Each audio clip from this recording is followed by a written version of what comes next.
ಇನ್ನು ಧನುರಾಶಿ ಅಂತ ಬರೋದಾದರೆ ಈ ಒಂದು 2025 ಧನುರಾಶಿಯವರಿಗೆ ಯಾವ ರೀತಿ ಆಗಿರ್ತಕ್ಕಂಥ ಫಲಗಳು ಕೊಡ್ತವೆ ಅಂತ? ಈ ಧನುರಾಶಿಯವ್ರಿಗೆ ಏನಾಯಿತು ಅಂದರೆ ಚಾಲೆಂಜಿಂಗಲ್ಲಿ ಬರುತ್ತೆ.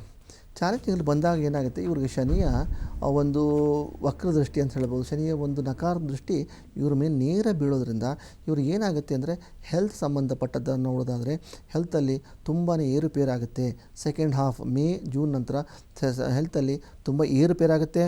ಅದಲ್ಲದೆ ಇವರಿಗೆ ಸ್ಟಮಕ್ಕು, ಚೆಸ್ಟ್ ರಿಲೇಟೆಡ್ಡು, ಅದಲ್ಲದೆ ಒಂದು ನೀ ರಿಲೇಟೆಡ್ ಇಶ್ಯೂಗಳು ಕೂಡ ಇವರಿಗೆ ಹೊಸ ರೋಗ ಒಂದು ಉಲ್ಬಣ ಸಾಧ್ಯತೆ ಇದೆ.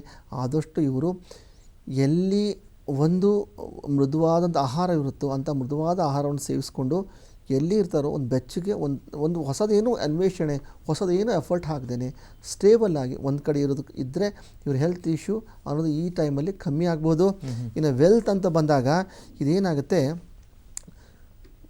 ಪತಿ ಪತ್ನಿಗಳಲ್ಲಿ ಕಲಹ, ಒಂದು ವೆಲ್ತ್ ಅಂತ ಬಂದಾಗ ಇವ್ರಿಗೆ ಏನಾಗುತ್ತೆ, ಈ ಒಂದು ಎಕ್ಸ್ಪೆನ್ಸ್ ಅನ್ನೋದೇ ಓವರಾಲ್ ಒಂದು ಇಯರಲ್ಲಿ ಎಕ್ಸ್ಪೆನ್ಸ್ ಅನ್ನೋದು ಜಾಸ್ತಿ ಆಗುತ್ತೆ. ಇವರಿಗೆ ಮೈಂಡನ್ನು ತಿರುಚಿ ದೇವರು ಏನು ಮಾಡ್ತಾರೆ, ಇರೋ ಬರೋದೆಲ್ಲ ಕೂಡ ಆಸೆ ಹುಟ್ಟಿಸಿ ಲೋನ್ ತೊಗೊಳ್ಳೋಕ್ಕೆ ಪ್ರೇರೇಪಣೆ ಮಾಡ್ತಾರೆ.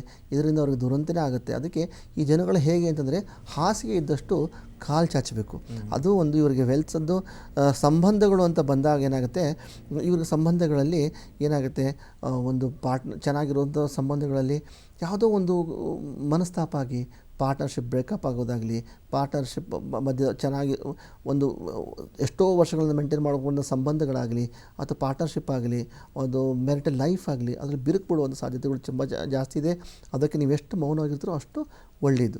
ಇನ್ನು ಬಂದ್ಬಿಟ್ಟು ಎಜುಕೇಷನ್ ಅಂತ ಬಂದಾಗ, ಒಂದು ವಿದ್ಯಾಭ್ಯಾಸ ಅಂತ ಬಂದಾಗ ಇವ್ರಿಗೆ ಏನಾಗುತ್ತೆ, ಚಾಲೆಂಜಿಂಗಲ್ಲೇ ಇರುತ್ತೆ. ಇವರು ಚಾಲೆಂಜಿಂಗ್ ಅಂದರೆ ಇವರು ಯಾವುದೇ ಲಕ್ಕನ ಮೇಲೆ ಡಿಪೆಂಡ್ ಆಗಿ ಕೂತ್ಕೋಬೇಕಾಗಲ್ಲ. ಇವರು ವರ್ಕ್ ಮಾಡಿ ಅದನ್ನು ಎಫರ್ಟ್ ಹಾಕಿ ತೊಗೊಳ್ಬೇಕಾಗತ್ತೆ. ವಿದೇಶ ಪ್ರಯಾಣನ ಈ ರಾಶಿಗೆ ಸಜೆಸ್ಟ್ ಮಾಡೋಕ್ಕೆ, ವಿದೇಶ ವಿದ್ಯಾಭ್ಯಾಸ ಈ ರಾಶಿಗೆ ಸಜೆಸ್ಟ್ ಮಾಡೋಕ್ಕೆ ಇಷ್ಟಪಡಲ್ಲ. ಅವರು ಸ್ವಲ್ಪ ದಿನ ಕಾಯಬೇಕಾಗತ್ತೆ.